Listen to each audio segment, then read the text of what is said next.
Um ótimo começo de tarde para você que sintoniza a TV Cultura Litoral nesta quarta-feira molhada, 31 de maio de 2023. Seja bem-vindo ao Jornal Litoral. Molhada porque a chuva não deu trégua desde a madrugada e ela segue incessante. Nós temos imagens de algumas cidades aqui da nossa região que estão sob influência deste clima. Essa é a cidade de Praia Grande, saída da cidade de Praia Grande ali, para quem está na Avenida Ayrton Senna da Silva, próximo ao shopping. Logo cedo, muita chuva e, claro, congestionamento para o pessoal que estava saindo da Praia Grande. Essa aí é a marginal, né? Pista marginal na rodovia não, essa sim é rodovia Anchieta. Na verdade, então, trocamos a imagem. Entrada de Santos, rodovia Anchieta, Avenida Martins Fontes, em Santos, também bem complicada na manhã desta quarta-feira, manhã bem cinzenta, chovendo demais. Santos, então, com trânsito super complicado. Final do elevado Aristides Baixo, também com trânsito. Isso aí é o Canal 2, perto da Vila Belmiro. Chuva, mais chuva e dá-lhe chuva nisso. A gente tem explicação para esse fenômeno. A gente conversou com o Rodolfo Bonafim sobre esse clima. Por que chove tanto? Então, eu vou pedir para o nosso diretor, Davidson Carlos, soltar o porquê dessa chuva. A chuva realmente prevista para esta quarta-feira é essa aí, dia todo chuvoso, que alguns momentos, inclusive, poderá rolar algumas pancadas mais fortes em pontos isolados da Baixada Santista e também do litoral norte. Essa previsão é praticamente válida para todo o litoral, do sul ao norte do estado de São Paulo. Agora, isso está sendo causado não mais por aquela frente fria. Aquela frente fria já foi embora, não tem mais. Ela passou, causou uma chuvinha aí, abaixou a temperatura, porque tinha uma massa de ar frio atrás dela, ok? Agora é outra coisa, é uma área de baixa pressão. Área de baixa pressão, para que todo mundo entenda facilmente, é como se fosse um sorvedouro, entendeu? Assim, como se fosse um ralo de pia. Tá? Não tão assim acentuado, porque aí já seria um ciclone, tá? Aquela coisa toda, mas é uma área de baixa pressão. Ela concentra justamente nesse ralo, vamos dizer assim, tá? Muita umidade, mas muita umidade mesmo. Então é isso que está causando a chuva. Mas a notícia boa é que ela também vai se dissipar logo. E a partir de amanhã o tempo já começa a dar os primeiros sinais de melhoria. Ainda deve ter um pouquinho, assim, chuvisco, pode até rolar um mormacinho ainda em alguns momentos, e a partir de sexta-feira que o tempo começa a se firmar mais um pouquinho, e a temperatura até sobe mais um pouco. Ok, gente? Frio, intenso, por enquanto não. É isso aí. Então... Pois é, então, frio por enquanto, faltando um pouco menos de um mês para o inverno, o frio ainda não pintou, né? Tem até informação aqui da Defesa Civil de Santos, mandou uma nota para a gente, informando o seguinte, que o índice pluviométrico das últimas 72 horas aqui na cidade de Santos é de 86,4 milímetros. E o acumulado deste mês de maio é de 173 milímetros. Morros estão em estado de atenção, tá, pessoal? Mas não tem registro de ocorrência grave aqui na cidade de Santos. Já que a gente está falando sobre chuva, vamos dar um pulo no meu telão aqui, para acompanhar como é que está o trânsito neste momento. O trânsito está bem complicado. Então, tela do sistema Anchieta Imigrantes. A operação em vigor, pessoal, é a 2x2. Câmera é essa. A operação, então, é a 2x2, atualização meio-dia e 38. Por que essa operação está em vigor? Porque nós temos um acidente na rodovia dos Imigrantes. Então, a pista norte da Imigrantes foi fechada. Teve um acidente dentro de um túnel lá. Então, a rodovia foi completamente fechada e esse fluxo de veículos foi desviado para a pista norte da Via Anchieta. E aí está causando um enorme congestionamento na Padre Manuel da Nóbrega, na Cônego Domênico Rangoni e também na Via Anchieta para quem sai de Santos.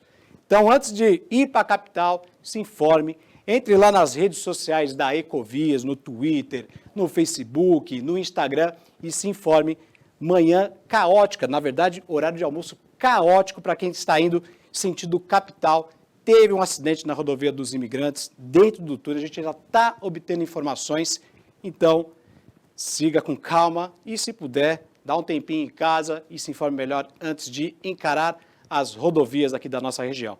Vamos trocar de tela, vamos saber a situação das balsas. Travessia entre Santos e Guarujá, dia de chuva, também meio complicado, mas segundo o Departamento Hidroviário de São Paulo, 15 minutos de espera aqui do lado de Santos, 20 minutos do lado do Guarujá, é um tempo razoável. Neste momento nós temos 7 embarcações em operação na travessia entre as duas cidades. Tempo bom, né? Vamos então para outra travessia, indo mais ao litoral norte, travessia entre Ilhabela e São Sebastião. Também um tempo bem razoável, 30 minutos do lado de São Sebastião, do lado do continente, 30 minutos em Ilhabela. São 7 embarcações também operando no local. E agora sim, próxima travessia é Bertioga-Guarujá. 20 minutinhos de espera em Bertioga, 20 minutinhos do lado do Guarujá.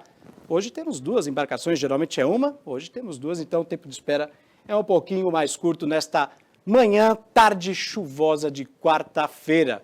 Todas essas informações, travessia de balsas, você encontra lá no Departamento Hidroviário. Acesse o site www.dh.sp.gov.br e reforço. As rodovias da região hoje estão bem complicadas por causa de um acidente na rodovia dos imigrantes. Acesse lá as páginas, as redes sociais da Ecovias e se informe antes de encarar a pista, tá bom? Olha, são meio-dia e 57 minutos. Veja outros destaques do JL de hoje. Corrida pela solidariedade. Pai e filha percorrem 100 quilômetros pelas praias de Santos. Incêndio na ponta da praia deixa moradores assustados em Santos. E o desafio do peixe, que tem jogo decisivo pela Copa do Brasil. Tudo isso e muito mais no Jornal Litoral.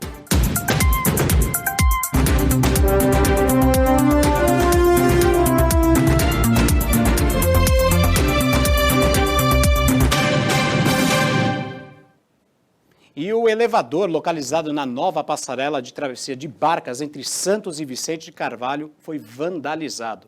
A Amanda Oliver está no local e traz as informações para a gente. Isso mesmo, Tiago. O elevador aqui da passarela que dá acesso à travessia de barcas Santos Vicente de Carvalho foi vandalizado e o equipamento não está funcionando. Eu vou pedir para o nosso cinegrafista Alexandre Rodrigues mostrar a situação para vocês. Como podem ver, tem bastante estilhaço no chão.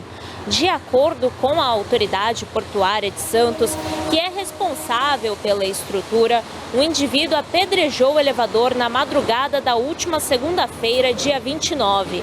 Ele foi identificado pelas câmeras de segurança e detido pela guarda portuária, sendo conduzido ao distrito policial. Como eu já mencionei, o equipamento não está funcionando e pessoas com mobilidade reduzida estão sofrendo muito, precisando utilizar a faixa de pedestres. Com você, Thiago. Eita, situação complicada então aí na travessia. A nova passarela, na verdade, né, que a autoridade portuária construiu em parceria com a prefeitura, vários órgãos aí do porto. Infelizmente, por conta do vandalismo, o pessoal está sofrendo aí para utilizar esse serviço. 13h, pessoal. E o município de Bertioga está oferecendo um novo serviço de atendimento às gestantes e às mães da cidade. Pensando nas gestantes e nas mães que acabaram de ter bebês, a Prefeitura de Bertioga lançou o Alô Mamãe Bertioguense, que é um sistema de comunicação que tem o objetivo de conectar de forma mais fácil as enfermeiras com as grávidas e puérperas do município. Elas vão ter a oportunidade de ter um atendimento à distância para tirar as principais dúvidas ao momento que demanda um olhar mais atento e cuidadoso.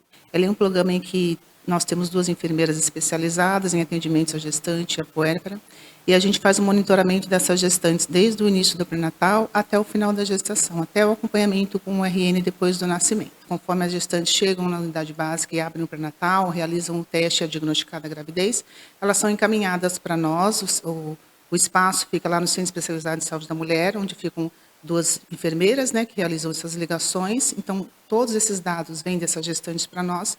Nós planilhamos todas essas gestantes e fazemos as ligações para elas mensalmente, né, conforme o calendário do Ministério, e no final da gestação, semanalmente. A gente tem algumas gestantes que têm bastante dificuldade de chegar as unidades por N problemas, né? Às vezes por falta de dinheiro, financiamento mesmo, né? Financeiro, às vezes a distância, ou às vezes porque elas acham que é só mais uma gravidez, né? Através desse programa a gente consegue informar ela da importância delas estarem indo, né, até as unidades, da importância de cada consulta, de não perder os exames, de realizarem as ultrassons, né? Que é através dos exames, das consultas frequentes que a gente consegue detectar algum problema. Às vezes a gravidez no início ela está tudo bem, no meio do caminho dá um problema. Fazendo esse monitoramento dela, a gente consegue a tempo detectar e evitar que aconteça o pior no final da gestação. Para participar do programa, é bem simples. As interessadas precisam passar em um atendimento nas unidades municipais. Se os profissionais de saúde constatarem que o caso precisa de um acompanhamento mais individualizado, aí o agente de saúde vai inserir a gestante ou puérpera no Alô Mamãe Bertioguense. A Adriana, grávida de 7 meses, já pode se candidatar ao programa. Facilita a vida da gestante, às vezes gestante que está com pressão alta, que não dá para ficar saindo o tempo todo, que está em casa debilitada, mandar só um WhatsApp facilita a vida de todo mundo. Antes do programa, a gente precisava marcar uma consulta para você passar pelo médico para você tirar uma dúvida. Aí, todo cuidado com as mamães e puérperas de Bertioga. 1h02 e com o objetivo de promover a solidariedade, pai e filha correram uma distância de 100 quilômetros pelas praias de Santos. O evento contou com um grande suporte de segurança e saúde. Percorrer 100 quilômetros não é para qualquer um. Porém, a imensa distância se torna pequena quando o destino é a solidariedade. Ainda mais quando ela ocorre em família. Atletas profissionais, Romeu Cândido e Bianca Loureiro são pai e filha.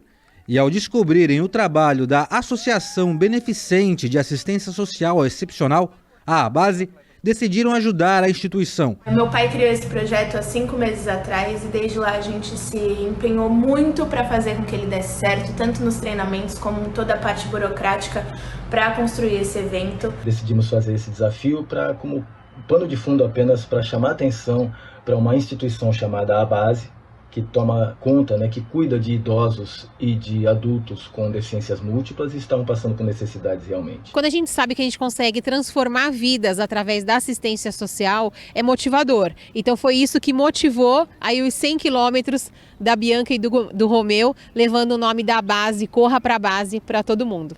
Uma corrida onde a disputa e a competição deram lugar para a solidariedade. Apesar da prova ter tido apenas 2 corredores, os grandes vencedores são mesmo os 42 assistidos da base. O evento contou com um grande suporte de segurança, as ambulâncias da Nova Emergências, empresa de atendimento 24 horas que atua em diversas regiões do estado e também na Baixada Santista. É um serviço assim muito interessante, porque a gente presta o primeiro atendimento, seja ela uma vítima de um acidente na rua ou até mesmo na residência, O forte mesmo da Nova Emergências é o transporte de pacientes intra-hospitalar. Ou seja, ele sai de um hospital e vai para o outro numa transferência ou para a realização de exames. Sejam eles pacientes de baixa, média ou de grande complexidade. Tem os médicos também que nos acompanham, Enfermeiros, técnicos e os socorristas que estão também um pessoal muito preparado aí. Estavam de prontidão durante todo o trajeto, que se estendeu por um percurso de 10 voltas entre o emissário submarino e o aquário municipal. A gente ficou muito, muito feliz em contar com todos os nossos apoiadores, principalmente com os nossos staffs, para fazer com que esse dia fosse especial e desse certo. Foi melhor do que a gente esperava. A gente está muito, muito, muito feliz e grato com todas as pessoas que ajudaram, que levaram suas doações e que fizeram com que esse dia ficasse marcado na história da ABASE. Oh, que bacana, bela iniciativa, pessoal? 1h05, está na hora do nosso quadro Educação Financeira.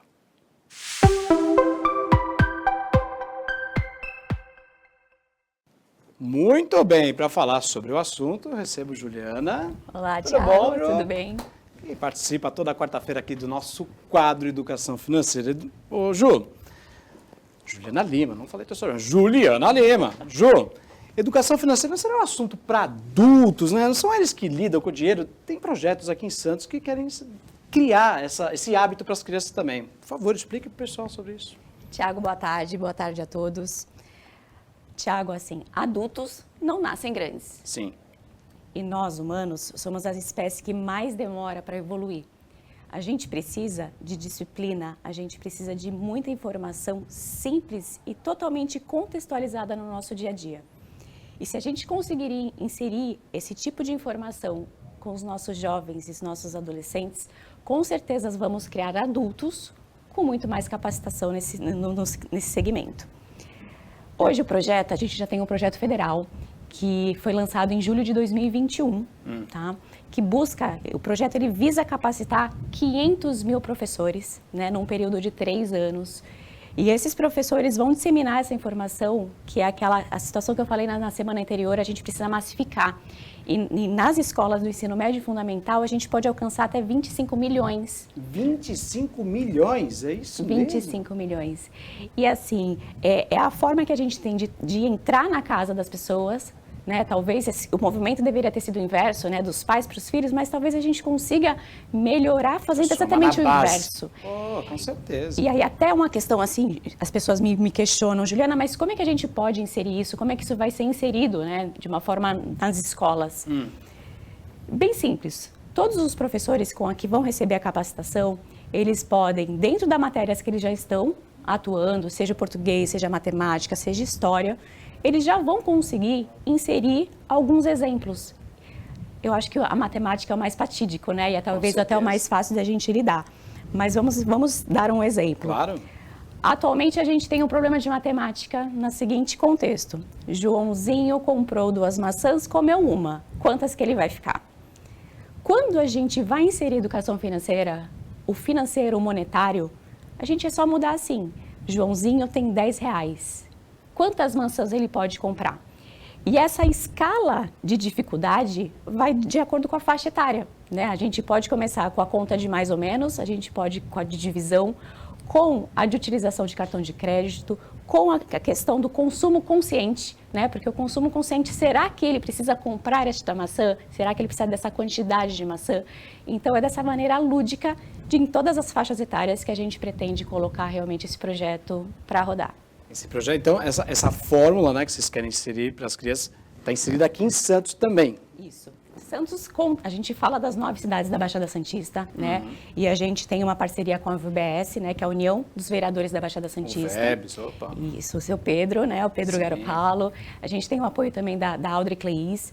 Então, a gente tem, para tentar antecipar todo esse processo, que é um processo federal, a gente já tem um cronograma de palestras e informações, desde os vereadores até os professores. Então, a gente está montando grandes polos nas 9 cidades da Baixada Santista para exatamente chegar e falar com essa população e, quem sabe, a gente consiga também atuar diretamente com os pais.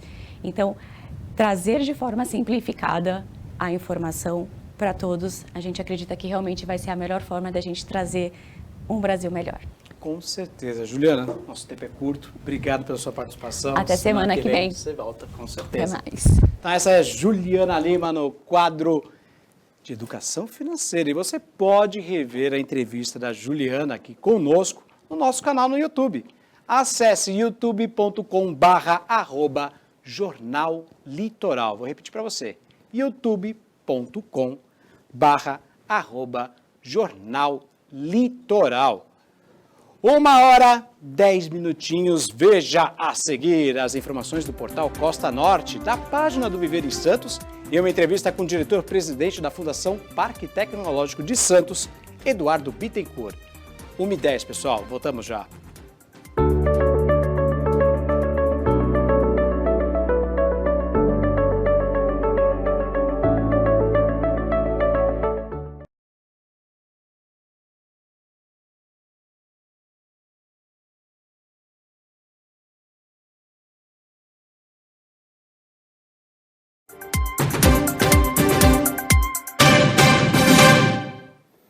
Estamos de volta com o JL ao vivo para você. Agora são 1h12. Vamos conferir o que é notícia no portal Costa Norte? Então vamos falar com o meu amigo Matheus Alves, tá faltando S, Matheus Alves, que nos fala as manchetes de hoje. Boa tarde, Matheus. Boa tarde, Thiago. Boa tarde você de casa. Sejam muito bem-vindos ao Destaques do portal Costa Norte. Tiago, a gente vai começar falando sobre uma entrevista, né? A Flávia Pascoal ela concedeu uma entrevista exclusiva para o Sistema Costa Norte de Comunicação e agora a gente vai conferir um trecho da fala da ex-prefeita de Ubatuba, né, que sofreu um processo de cassação nesta semana. O que houve, na verdade, foi uma denúncia infundada, mentirosa e trapaceira, na verdade, porque, pelo que a gente escuta, houve um conluio entre o vice-prefeito e os vereadores para criar uma cortina de fumaça e solicitar uma comissão processante para o nosso mandato, para a minha pessoa, no caso, prefeita. Então, é uma cortina de fumaça, na verdade, para estabelecer o golpe de tomar o poder a qualquer custo. Não foi feito compra da prefeitura com padaria, não. Foi o que ocorreu, foi uma empresa que ganhou a licitação e ela foi na padaria e comprou R$ 4.500 de pão. E esses R$ 4.500, quando eu tomei conhecimento, eu suspendi o lote, então nem foram pagos. Eu fui cassada sem dano, sem dolo, sem crime, sem nenhuma das testemunhas indicar que houve direcionamento da prefeita. Foram várias testemunhas que foram ouvidas. Perfeito. E mais detalhes, né, dessa entrevista da Flávia Pascoal você pode conferir nas redes sociais da TV Cultura Litoral. Agora é aguardar aí o julgamento, né? Foi empichado pela Câmara, aí cabe um processo, tem que aguardar. Próximo destaque, Matheus. Exatamente. Bom, Tiago, agora a gente vai falar sobre segurança. Vamos para o Guarujá, litoral da Baixada Santista, né? Guarujá está recebendo agora uma ajuda, né, na segurança, né, especificamente para a tropa de choque. Essa informação foi confirmada pela própria Polícia Militar, né, que recebeu, né, pedidos da própria Secretaria de Segurança de Guarujá por conta do alto índice de assaltos seguidos de mortes que foram registrados nos últimos dias. A gente ainda não tem um número exato de agentes que vão ser direcionados para Guarujá, ainda não foi informado, mas mais detalhes sobre essa ação em conjunto da Prefeitura e da Polícia Militar, a gente vai trazer sim aqui no Portal Costa Norte. O reforço do policiamento lá no Guarujá está precisando, não apenas lá, na Baixada toda, né? Próximo destaque, Matheus. E, Tiago, para a gente finalizar o destaque do Portal Costa Norte, vamos lá para o litoral norte de São Paulo, né?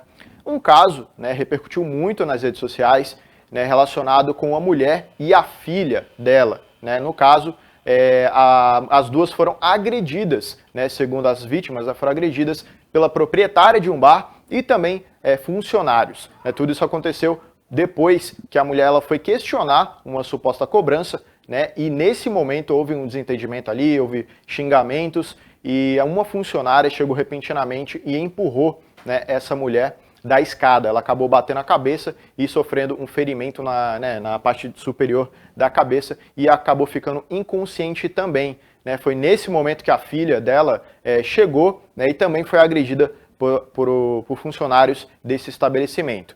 Né, o lado que foi acusada, né, no caso da proprietária e dos funcionários, ainda não se pronunciaram oficialmente, né, mas eles devem sim prestar um depoimento para a Polícia Militar, né, para ter esclarecimentos sobre esse caso. Novos capítulos desse acontecimento a gente vai trazer aqui no destaque do Portal Costa Norte. Perfeito, Matheus. Que história, hein? Que história. Obrigado. Até amanhã. Esse foi Matheus Alves, ao vivo de Bertioga. E já que estamos surfando na internet, acompanhe comigo o que bomba na página do Viver em Santos e região nas redes sociais. Abrimos com a informação que, para combater a onda da violência, lá no Guarujá, que inclusive o Matheus falou, a Polícia Militar tomou providências. Nós temos essa imagem aí nesse telão. Imagens, por gentileza, temos a imagem? Temos sim. Não, na verdade essa aí é da Avenida Ana Costa, sem problema. Vamos seguir então. Isso é um destaque então a respeito de um buraco que abriu agora há pouco ali na Avenida Ana Costa, próximo ao Colégio São José, ali próximo à rua Goiás, no Gonzaga. Esse caminhão ficou entalado com um buraco na Avenida Ana Costa. Segundo informações, um guincho já foi chamado, né? Inclusive tem a foto aí, um guincho, acho que da CT, que está removendo esse caminhão que ficou entalado no meio da Avenida Ana Costa, na manhã desta quarta-feira. Mais um buraco na cidade de Santos, né? Rua Goiás, que sofreu tanto, agora a Avenida na Costa, ali próximo desse cruzamento. Outro destaque é, então, sim, o reforço da Polícia Militar na cidade do Guarujá. Tropa de choque está na cidade para tentar combater o crime na cidade imediata. O coronel, o comandante, na verdade, o comandante-geral da Polícia Militar no estado de São Paulo, o coronel PM Cássio Araújo de Freitas, então, informou que haverá um reforço da tropa de choque na cidade do Guarujá, inclusive com blitz pela cidade toda, para combater a criminalidade lá no Guarujá. Realmente, vários casos de violência na cidade, está assustando moradores e também turistas, né? Pessoal, tem mais um destaque. Sim, tem mais outro destaque no Viver em Santos, um vídeo que nós temos do incêndio. Opa, agora sim, vamos lá. Tem um incêndio que aconteceu ontem, lá na ponta da praia, em Santos. Temos imagens delas também, né, senhor Davidson Carlos?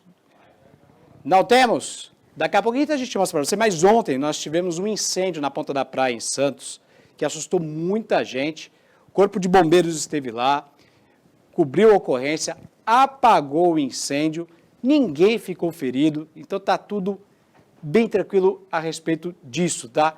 A gente vai fazer uma nova atualização a respeito dessa informação e até o final do jornal a gente informa para você, tá bom? Agora são 1h19. Temos a imagem agora? Sim, temos a imagem então do incêndio que atingiu um comércio na ponta da praia em Santos. Esse incêndio que atingiu uma loja de produtos esportivos, pessoal. Foi na Avenida Bartolomeu de Gusmão, lá no bairro da Ponta da Praia. Segundo o Corpo de Bombeiros, ninguém ficou ferido.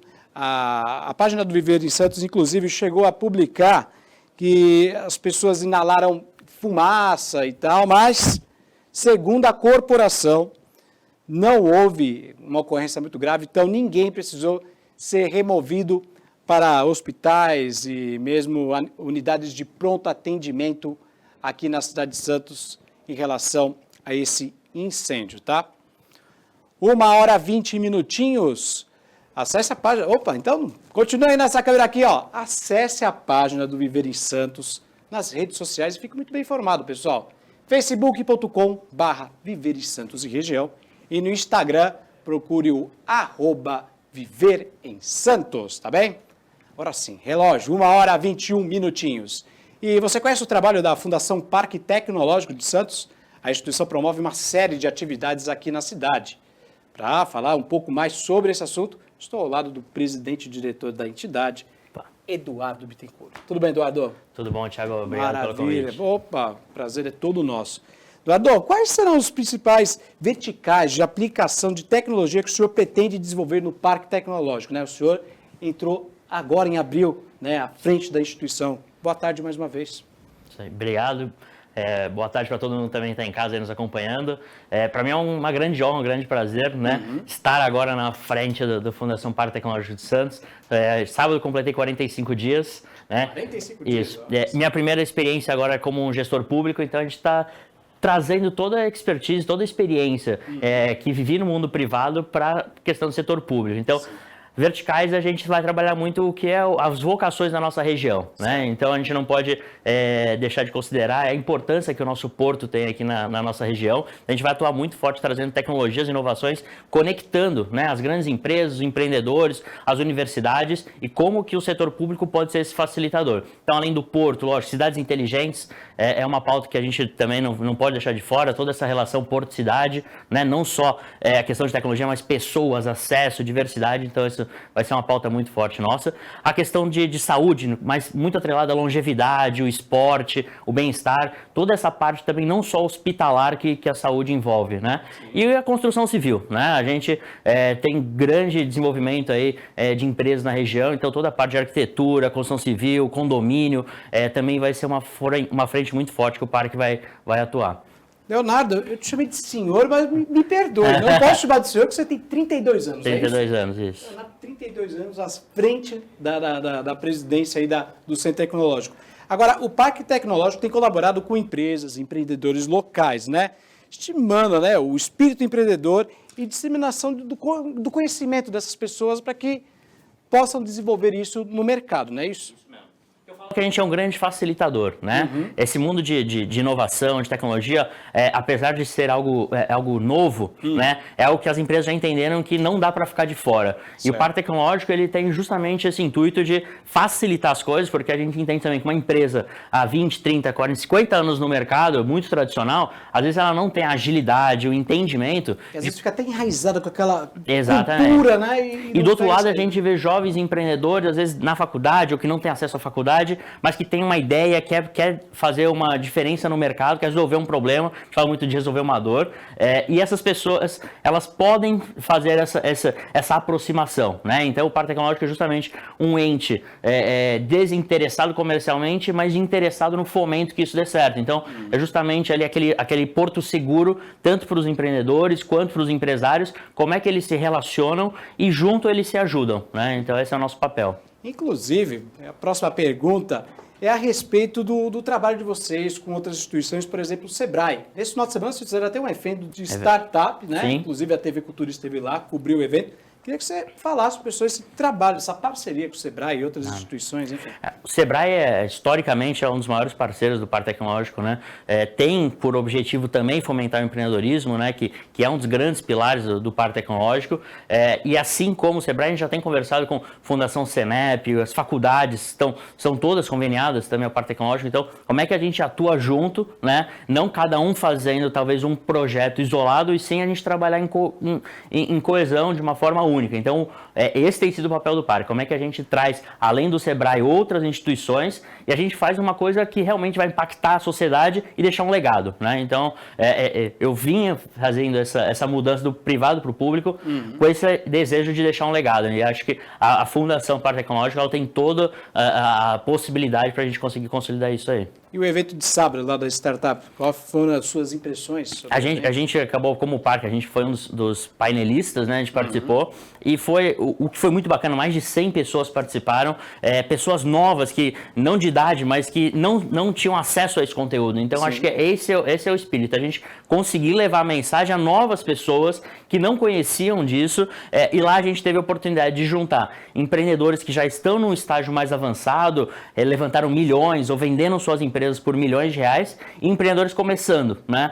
E é essa troca que a gente vê como muito valiosa, porque quem passou já por uma jornada e está vendo ali um jovem empreendedor começando, uma dica, um caminho, às vezes um acesso, vale mais do que qualquer coisa. Então, acho que esses eventos é muito bom porque a gente aproxima cada vez mais. Como é que funciona a estrutura física do prédio do Centro Tecnológico? O pessoal passa ali na frente, fica de olho. Explica para o pessoal. A gente tem uma feliz notícia que as obras de equipamento, de equipagem do prédio, elas já estão iniciadas de forma bem aceleradas, né? A gente tem uma previsão agora no segundo semestre de já estar com 4 andares equipados. A gente tem 7 mil metros quadrados ali na Henrique Porchat, número 47, a gente fica no centro de Santos.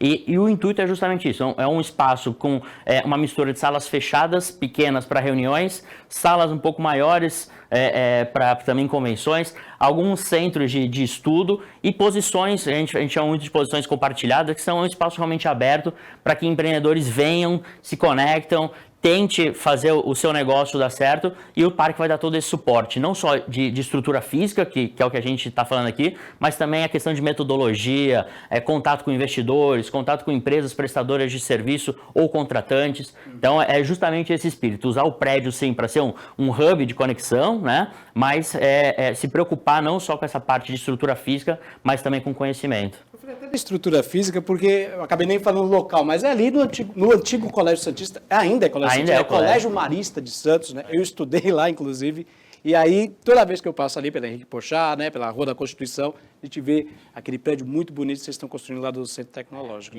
A gente tem agora essa meta realmente de ocupar, né, dar realmente essa alma, e para a gente é uma feliz coincidência, a gente está no mesmo terreno ali, então são 700 crianças ali dando vida também, e que a gente deseja que projetos que saiam dali depois venham para o parque. Então a gente também já está começando a conversar para entender, fazer feiras existe lá dentro o parquinho tecnológico, né, dentro do Colégio Santista, cada vez mais a gente tem essa interação para que seja um caminho natural fundamental o jovem que está ali num colégio, ele já pensa em fazer um projeto e o Parque Tecnológico ser esse ambiente seguro para esse empreendedor tentar o seu negócio e vai conseguir junto com o nosso apoio. Você falou meio que do futuro, mas projetos. Temos mais projetos aí para frente? Hoje a gente já tem algumas empresas incubadas, mas a gente está realmente abrindo esse leque, né? Assim como um dos termos de cooperação que a gente está conversando com a Fundação Senep, a Autoridade Portuária, para desenvolver um centro de referência à economia azul, né? Foi até a pauta que a gente falou no evento, porque entendemos que realmente as grandes fundações, as faculdades, a gente tem que trabalhar de forma conjunta. E numa outra parte, a gente está conversando também com o setor privado, né? Eu sempre falo, eu pela primeira vez agora estou no público, estou entendendo também isso, a gente precisa ter uma preocupação a mais, porque a gente está lidando com dinheiro que é do público, então tem todo um arcabouço que a gente precisa respeitar, mas como é que a gente também traz agilidade nos processos e atrai o setor privado para atuar ali. Acho que a inovação, ela necessita de velocidade, né? Então, o que a gente está trabalhando forte é como a gente não burocratiza e sim facilita que as coisas aconteçam e aconteçam na nossa região. Pô, que maravilha, Eduardo. Baita iniciativa, parabéns. E a casa está aberta aí para divulgar mais trabalho de vocês, tá bom? Eu que agradeço. Se puder deixar aqui também o contato pessoal. Claro. Né? As nossas redes sociais a gente está começando agora, então também é uma das primeiras atitudes nossas. A gente começou o nosso Instagram, @ParqueTecSantos. Abrimos um canal de e-mail exclusivo para conversar com a comunidade, é o comunidade@fpts.org.br. Eu tô pessoalmente, inclusive, lendo esses e-mails, porque a gente quer entender quem na região tem projeto, quem tem ideias e como a gente pode agregar isso para o desenvolvimento da região. Perfeito, Eduardo. Parabéns mais uma vez. Obrigado pela sua participação. Obrigado, Thiago. Obrigado a todo mundo em casa. E para você rever todos esses endereços, página na rede social, e-mail, contato, você vai conseguir rever isso tudo. A entrevista do Eduardo Bittencourt estará disponível no nosso canal no YouTube daqui a pouquinho. Acesse youtube.com/Jornal Litoral. Vou repetir novamente. Repetindo, youtube.com/Jornal Litoral. Agora são 1h30. Veja a seguir as notícias do Santos Futebol Clube, que encara o Bahia pela Copa do Brasil. Não sai daí, a gente volta já.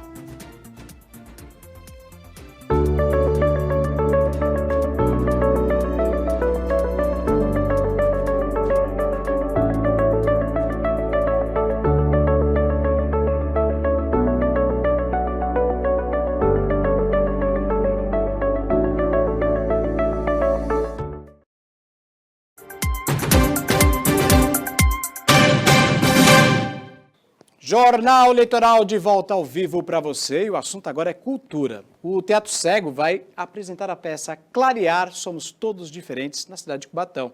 Para a gente entender um pouquinho mais sobre o tema, eu recebo aqui no nosso estúdio o Paulo Palado.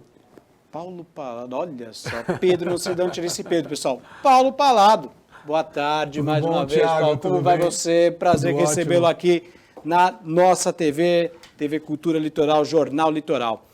Como é que funciona esse Teatro Cego? Quando veio o release para mim, eu fiquei curioso, ver como é que funciona isso. Por gentileza, explica para o pessoal em casa como é que funciona o trabalho de vocês. O Teatro Cego ele é um formato teatral, né? Nós temos 4 espetáculos nesse formato. Ele é um formato onde o espetáculo teatral acontece completamente no escuro, onde a plateia não fica separada do palco, ela assiste o espetáculo de dentro do cenário. Dentro do cenário? Dentro do cenário. Muito bem. E a gente se utiliza de outros sentidos que não a visão, né? Para que a peça seja compreendida. Então, o espectador vai sentir aromas, ele vai sentir sensações táteis, né? Ele vai, através da tridimensionalidade dos atores, da fala dos atores, ele vai compreender que tem um ator atrás dele, um ator em cima de uma escada. Então é um convite realmente a se utilizar de outros sentidos para compreender uma peça de teatro. E a partir do momento que esse espetáculo acontece completamente no escuro, a gente conta com pessoas com deficiência visual, com atores e com pessoas da produção também. Então nós trabalhamos também incluindo pessoas com deficiência visual no nosso elenco e na nossa produção. Agora, Paulo, como é que surgiu essa ideia? Na verdade, o Teatro Cego é uma ideia que surgiu na cidade de Córdoba, na Argentina. A gente já trabalhava, eu e o Luiz, que é meu irmão e meu sócio, a gente já trabalhava com teatro em São Paulo. E o nosso teatro sempre teve uma queda para essa questão inclusiva, social.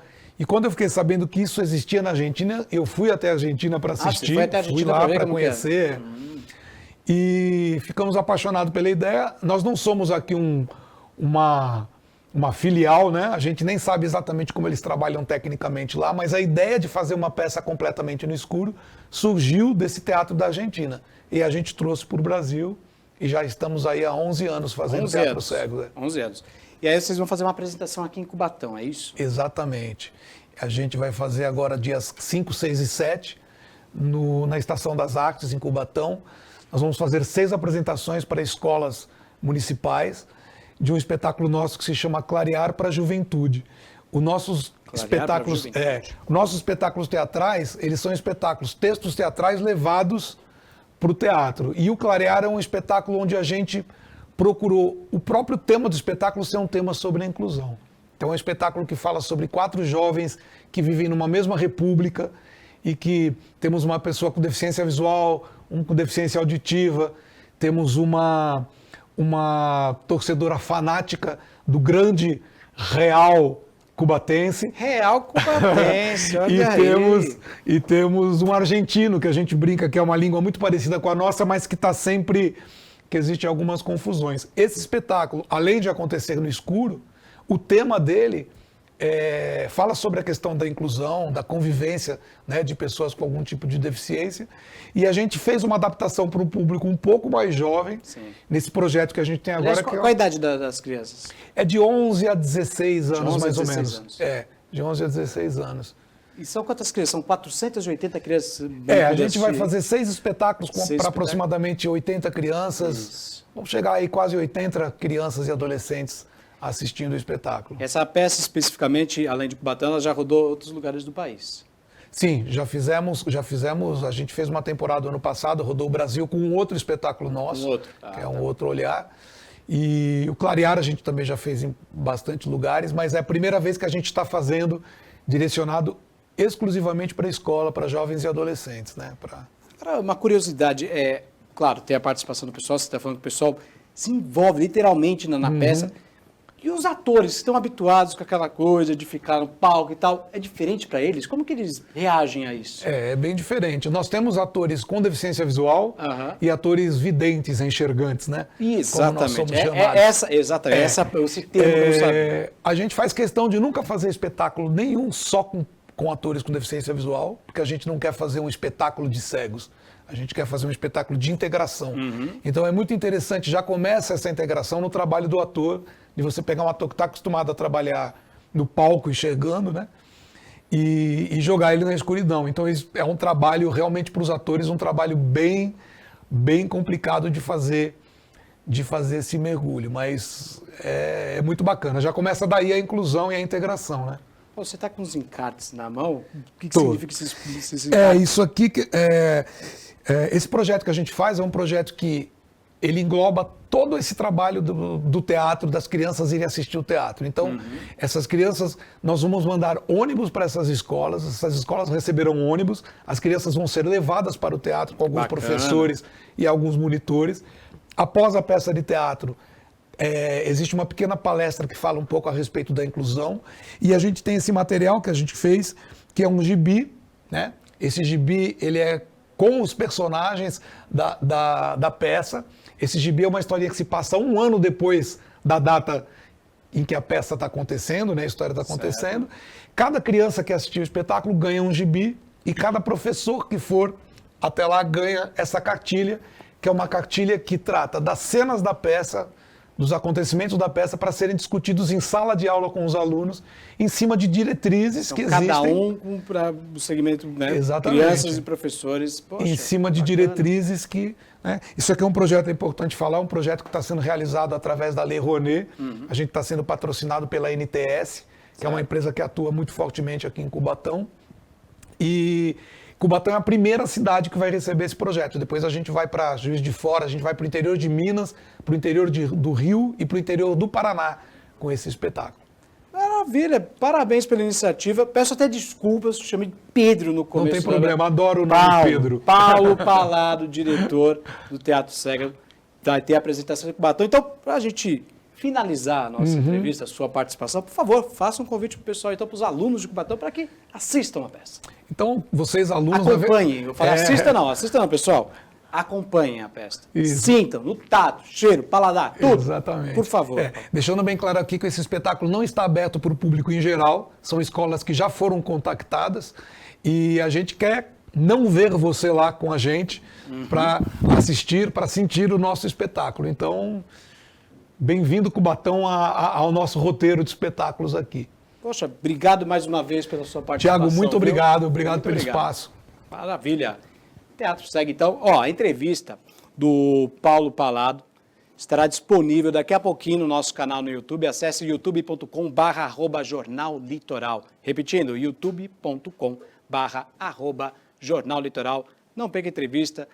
Teatro Cego, companhia teatral. Bem bacana o trabalho deles, né? Dia movimentado aqui em Santos, vários entrevistados e também dia super acelerado para a equipe da TV Cultura Litoral e para o pessoal do portal Costa Norte. Dia do desafio, nós temos imagens dessa corrida maluca, dessa correria aqui na nossa redação e também em Bertioga. Cadê as imagens, Davidson Carlos? Olha aí o pessoal em Bertioga.